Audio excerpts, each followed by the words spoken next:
Har doim maskalaringizda Nodir opa Bipanten ishlatishni aytasiz, lekin qanaqasini ishlatishni gapirmaysiz. Qiynalib ketdik, qaysi birini olishni bilolmasdan deb doim menga murojaat qilasizlar. Bugun shu savolingizga nuqta qo'yamiz. O'ylab qarasam, hech ham gapirmagan ekanman.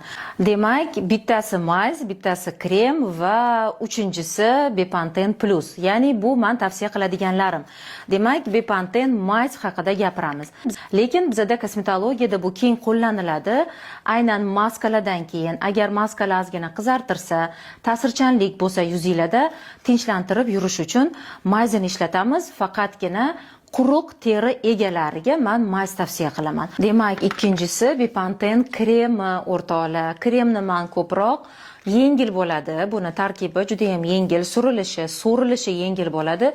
Shuning uchun ko'proq yog'li, po'rali, ugrili yuzlar, ya'ni muammoli yuzlarga tavsiya qilaman. Bipanten kremini butun badanni tinchlantirish uchun, butun badanni namlantirish uchun ham ishlatsanglar maqsadga muvofiq bo'ladi. Va krem og'irlik bermaydi yuzimizga, terida yig'ilib qolmaydi va teri po'ralarini bo'g'ib qo'ymaydi. Shuning uchun maskalarimdan keyin yuzinglar yog'li, muammoli bo'lsa, Bipanten kremini ishlatinglar doim. Demak, uchinchisi Bipanten Plus. Bu kosmetologlarning, vrach, xirurglarning eng yaxshi ko'radigan Bipanteni bo'ladi, chunki buni tarkibida dexpantenol plus xlorgeksidin bor o'rtoqlar. Ya'ni xlorgeksidin bilasizlar, как antiseptik ishlaydi.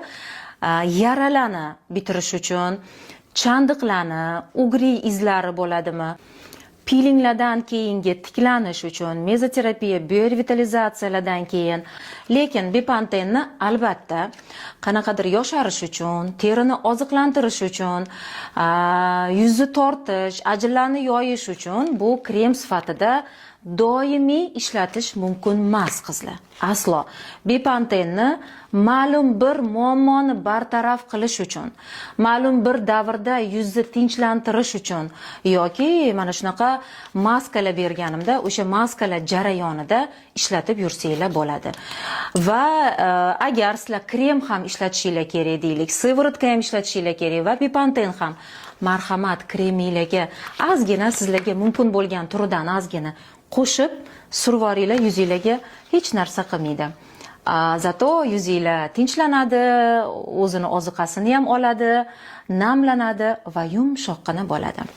Demak, Bipantenlar haqida menimcha savol qolmadi. Agar savolinglar bo'lsa, kommentariyaga yozib qoldiringlar. Yana javob berishga harakat qilaman. Lekin podelitsa qilib qo'ysanglar, ya'ni o'rtog'inglar bilan ulashsanglar, ko'pchilik ko'rsa, hamma foydali bo'ladi va inshaalloh shifoli bo'lsin. Sog' bo'linglar.